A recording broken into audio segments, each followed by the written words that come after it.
Hello everyone, good morning. Welcome to my YouTube channel. So आज मी चालली आहे एवढ्या सकाळच तयारी करून माथेरानला. हो, माथेरानला खूप दिवसापासून जायचं ठरवलं होतं, पण काय जायला होत नव्हतं. पण शेवटी मी आज चालली आहे माथेरानला.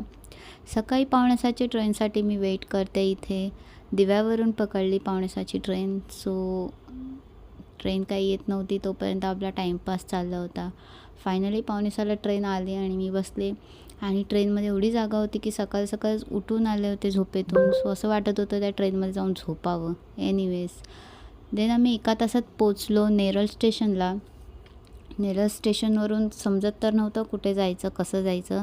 विचारत आम्ही गेलेलो आणि देन तिथून अर्ध्या तासात टॅक्सी तुम्हाला माथेरानला वरती सोडते. सो तुम्ही टॅक्सीने जाऊ शकता. आणि आय थिंक 9ची टॉय ट्रेनसुद्धा आहे. ती तुम्हाला सगळी 2.5 तासात तुम्हाला वरती माथेरानला सोडते. सो तुम्ही त्याच्याने सुद्धा जाऊ शकता. पण आम्ही थोडी लवकर पोचले होते, त्यामुळे मी गेले टॅक्सीने. सो अर्ध्या तासात आम्ही पोचलो वरती. देन वॉक करत असे फायनल व्हिडिओज टाकत मध्येच ट्रॅकला टॉय ट्रेन आली. आणि ह्याच ट्रॅकवरून बाय द वे मी चालत चालली होती आणि ही ट्रेन मिस केलेली आहे. आणि हा ॲक्च्युली रोड आहे 45 मिनिट्सचा आणि त्यात आम्ही काढलेला आहे ॲटलिस्ट 1.5 तास तरी. सो तुम्ही ही चूक करू नका. पण खरं सांगू का, हा एक्सपिरियन्स खरंच खूप चांगला होता. काहीतरी ॲडव्हेंचर होतं. पाय तर खूप दुखले, पण ठीक आहे ना, लाईफमध्ये कधीतरी हे सगळं एक्सपिरियन्स करायला पाहिजे. एनिवेज आम्ही असं सगळं ट्रॅकवरून चालत खूप मजा करत गेलेलो.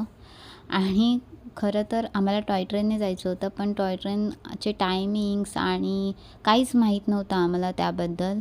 सो तुम्ही जाताना नक्की ह्या सगळ्या गोष्टीची चौकशी करून जा आणि कसं फिरायचं.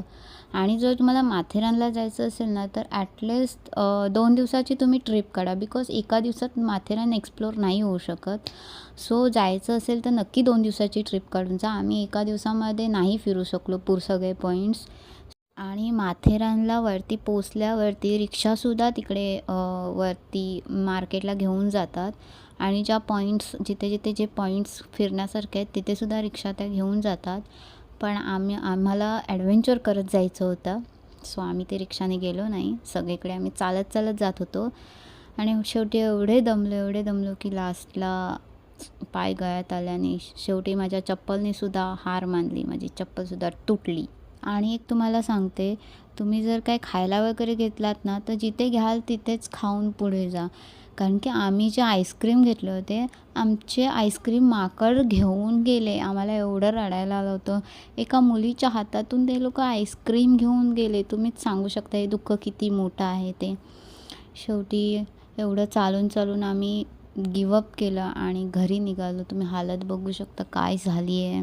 So bye.